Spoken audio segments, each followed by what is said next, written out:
شو جی یو ځل حضرت موسی علیه السلام د باران منځ د پر یو کلو میدان ته راووتو او ورسره 1,00,000 کسان هم موجودو. نو چې کله د باران لپاره استسقا منځ کولو نو حضرت موسی علیه السلام طرف ته د الله رب العزت طرف نه وحی وشوه چې یا موسی تا سره چې کوم 1,00,000 کسان موجود دي دی کې زما یو نافرمانه موجود دی دغه فلان کې ګناه ده، یو خاص قسمه ګناه وته یاد کا، څوک چغلی یادې، څوک کتا تعلق یادې چې رشتہ داري کړکړ خو خیر یو ګناه و پکې، مخصوص ګناه و پکې.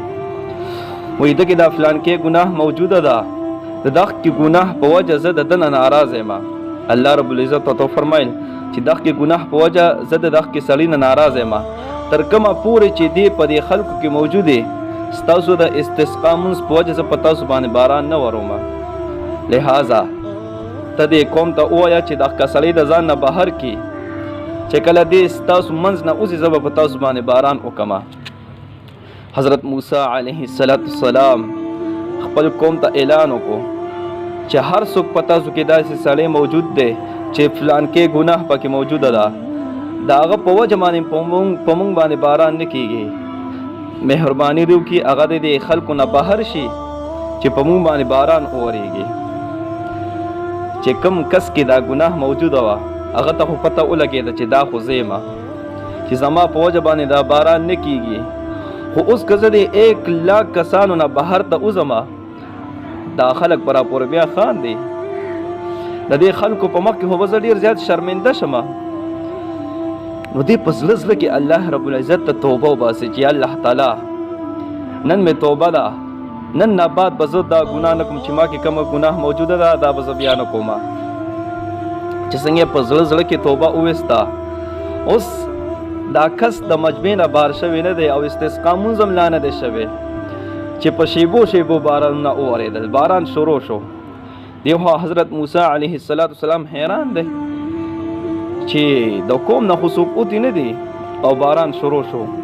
الله رب العزت طرف ته رجوع کړه چې الله تعالی دا څه ماجرا ده، دا خو ما ته وفرمایل چې د قوم نه د دغه فلان کې کس وځي چې هر څوک ته دی وځي هله به باران کوم. اوس د قوم نه څوک اوتې نه دی او دا څنګه باران وشو؟ الله رب العزت طرف نه ورته وحی راله چې یا موسی د چا په وجه چې مې باران نه کولو ام د هغه په وجه مې باران کو. او یا الله تعالی هغه څنګه؟ الله رب العزت ورته وفرمایل چې یا موسی اول زمانہ فرمان او گناهونه کول خو اوس ما سره راضي نامه وکړه، ما ته توبه وویسته، ما سره روغه وکړه، ام د هغه په وجه مې در باندې باران وکړو. حضرت موسی علیه السلام الله رب العزت ته عرض وکړي چې الله تعالی دا کس خو راته لږ وښایه دا څوک دی چې داسې عجیبه انسان دی چې په یو منټ کې الله رب العزت سره روغه وکړه، د هغه په وجه په موږ باندې باران وشو.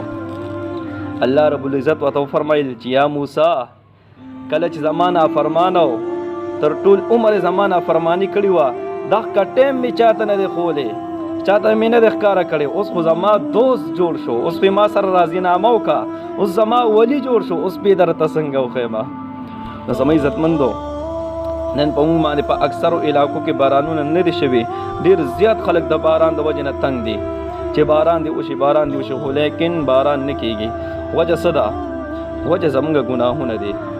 کوشش وکړو هر انسان ته خپله ګناه معلومه ده چې ما کې فلان کې ګناه ده، دغه ګناه نه مکمل توبه وباسو، 2 رکعاته صلات توبه مونځ وکړو او الله رب العزت ته په هغې باندې توبه وباسو چې الله تعالی ما کې چې کومه فلان کې ګناه ده دغه ګناه نه زما توبه ده او یا الله تعالی په موږ باندې باران وکړي، انشاءالله الله رب العزت به ضرور باران وکړي.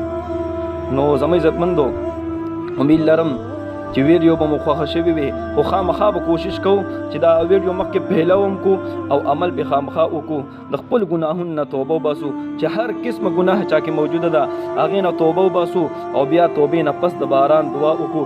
الله رب العزت په موږ باندې انشاءالله خامخا باران وورئ. الله رب العزت مو ټول خوشحال او آباد لره. الله حافظ.